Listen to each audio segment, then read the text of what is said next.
This is a little do-it-yourself project that I decided to work on, which is for my pond. What it is, it's actually a swirl filter. Although it might not be a swirl filter in practice, I haven't really fully decided on how to do it. It's just one of those things where I came across in terms of my research when I was looking for stuff to do on my pond. Um, Basically, it's all done with barrel that I bought, as well as PVC and uniseals. Um, so basically what it does is water is going to come out of this pipe right here, and it's going to swirl around, and all the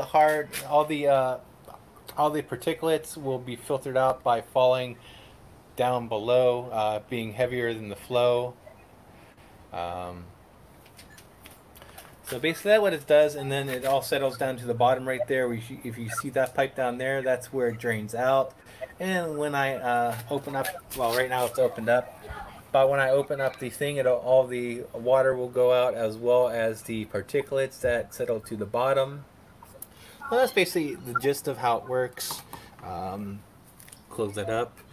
So that's the inlet. The water flows in there, swirls around. I'm gonna go ahead and set this up again later. Right now it's currently drying because I did some PVC gluing. So I will be setting this up again into my pond. My other plan is actually putting some K1 media in here to catch the debris that are floating in the water. That way I can make sure my pond stays clear. So that's basically how that works. But basically that is my new pond filter for my 110 gallon tub pond that I have going. Just something fun to do. One thing I wish I did on this is I wish I did have a larger outtake. I do have 2 of them flowing right now, and I'm hoping I don't need a third. But if I need a third, I need a third. But but basically that's going to be connected to my waterfall in my pond. So this is the swirl filter in action. I do have a piece of styrofoam in there just to basically show you that there is a flow that's going around circular.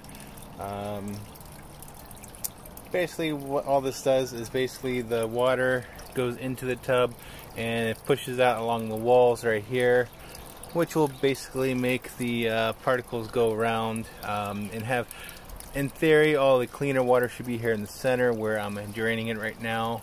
That's basically how it's supposed to work. I am going to be putting some K1 media in here as well, which will trap some of the particulates that are in the water to make sure that the water in here is as clear as can be.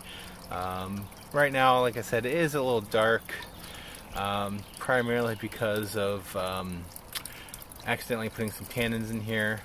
Now I do have a lid for it because the thing did come with a lid. This is basically a 13 gallon plastic drum that came from Amazon, and that's basically how it is. See, that bottom drain is where all the particulates that were floating down to the bottom is going to be draining at. So all I have to do is just turn that knob and open it. It will drain out all the dirty stuff. So anyways, okay, so that is the filter filled up with some K1 media.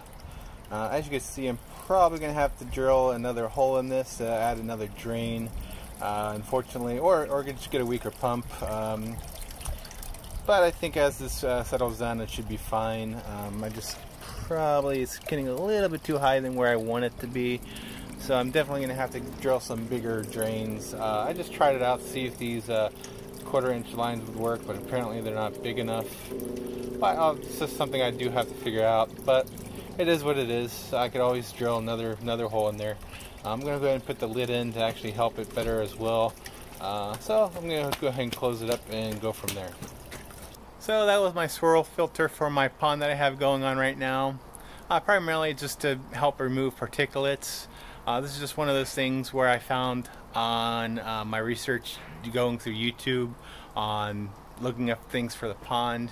Something to help particulates. It's not really used for beneficial bacteria, although it's going to help in my opinion on that. Not something I probably really even need on this, but it's just to help clear the water out some. So anyways, keep researching, keep learning, and help support my channel by hitting the thumbs up.